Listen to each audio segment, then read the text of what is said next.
L'art plastique a été toujours sujet polémique, que ce soit sa compréhension ou encore son interprétation. Les artistes plasticiens font toujours montre de créativité qui parfois interprétée par les uns comme du talent et par les autres comme de la magie ou encore de la sorcellerie. Quel est alors le vrai message retenu? La réponse dans ce dossier signé Natacha Bora et Alfred Ntibou.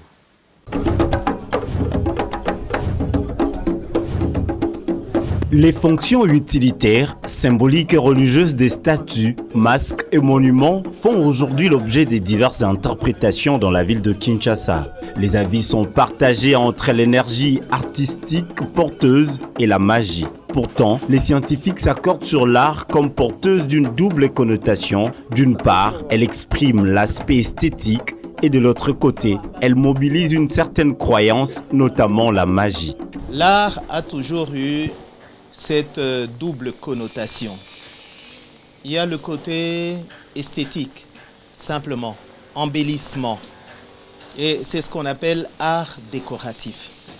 Ce sont des éléments qui sont conçus et fabriqués juste pour embellir des espaces. L'art est étroitement lié à la spiritualité et à la religion.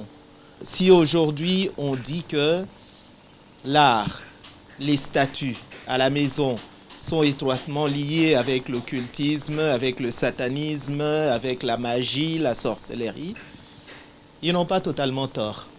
Je ne dis pas que toutes les statues sont des statues magiques et font de la sorcellerie.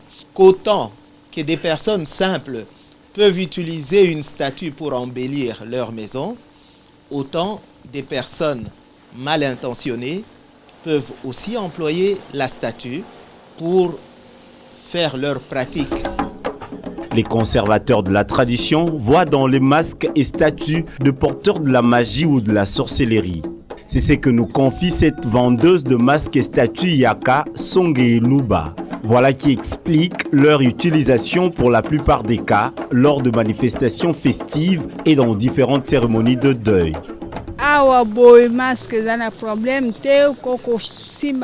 Nous ne vendons pas de masques fétiches ou envoûtés. Ceci est un masque Songé et cet autre Kuba du Kasaï.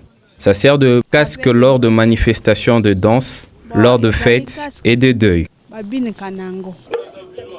Pour certains avertis comme les hommes de Dieu, le problème n'est pas dans la réalisation de ces œuvres, mais plutôt dans l'esprit qui les accompagne. Ils estiment, à la lumière de la Bible, que le discernement doit être au centre d'achat de toute œuvre artistique, statue et masque bien entendu. En termes maintenant de statue, ce n'est pas mauvais, ce n'est pas sorcier, ce n'est pas magique d'avoir une statue. Je peux avoir un masque, je peux avoir un monument, je peux avoir un chef-d'œuvre quelconque. Mais le problème est quelle importance j'accorde à cette chose en termes de ma foi avec Dieu.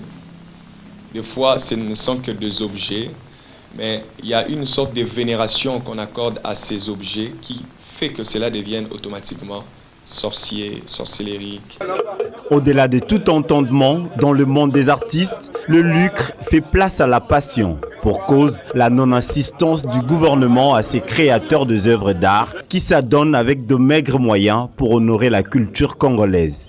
Le lucre a toujours été la première préoccupation de tout le monde parce que dans la société moderne, sans argent, personne ne survit.